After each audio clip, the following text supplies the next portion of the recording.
की कांग्रेस सरकार को चेतावनी, अगर संस्थानों को डी नोटिफाई किया तो न्यायालय या जनता के बीच जाएगी भाजपा।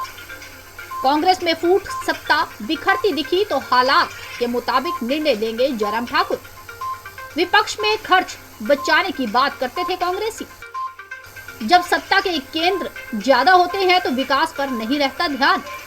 कांग्रेस में बड़ी फूट इसीलिए सीएम के चयन के समय भी हर तरफ लग रहे थे नारे। ये फैसला ये आपको लगता है कि लोकतांत्रिक नहीं है? देखिए, बहुत पहले ही 5 वर्ष पहले मैंने एक बात कही थी कि देवभूमि हिमाचल प्रदेश में ये बदला बदली की भावना से, राजनीतिक प्रतिशोध की भावना से हमको काम करने की परंपरा को रोकना चाहिए।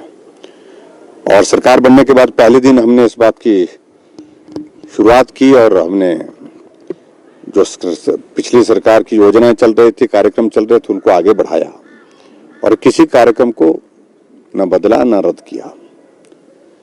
लेकिन मुझे उम्मीद थी कि वर्तमान सरकार भी उसी तरह से हिमाचल प्रदेश में करेगी। थोड़ी निराशा इस बात पे जरूर हुई है कि एक तारीख तय कर दी उन्होंने कि 1 अप्रैल 2022 के पश्चात हिमाचल प्रदेश में जितने भी इंस्टीट्यूशंस खुले हैं, जितने भी हमारे दफ्तर खुले हैं अलग अलग विभागों के, और उसके साथ साथ में जो नोटिफिकेशंस हुई हैं और फंक्शनल होने के बावजूद भी उनको रिव्यू किया जाएगा।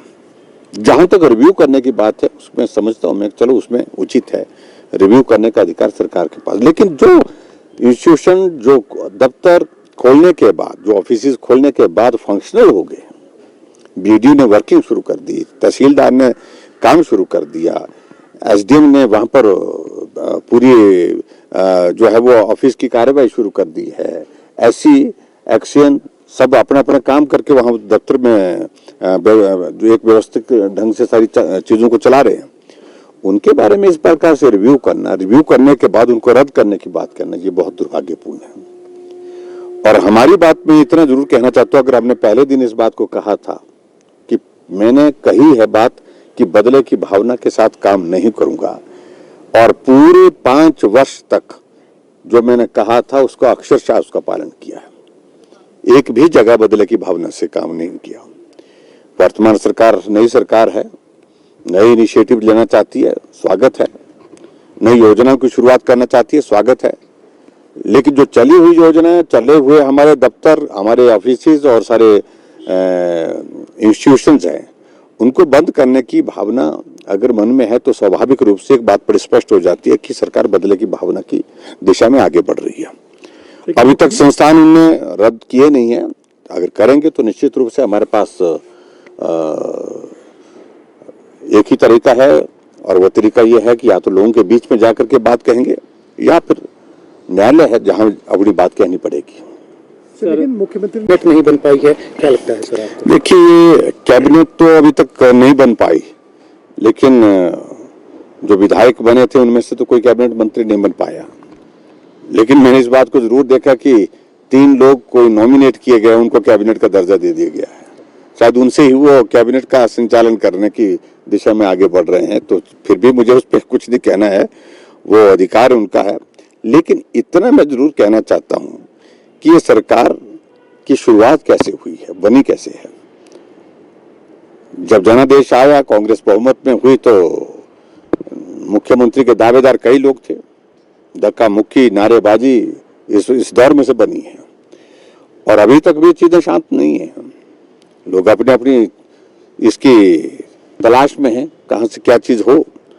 और हिमाचल प्रदेश में ऐसी परिस्थिति में जब नेतृत्व पर उन सब लोगों की जो है वो सहमति नहीं बन पाई, उस प्रकार से सरकार का गठन हुआ है। और चीजों को शांत करने के लिए उप मुख्यमंत्री भी बनाए गए हिमाचल जैसे छोटे प्रदेश में, और वो भी पूरे पूरे पूरे प्रोटोकॉल के साथ, पूरे चीफ मिनिस्टर के प्रोटोकॉल के साथ।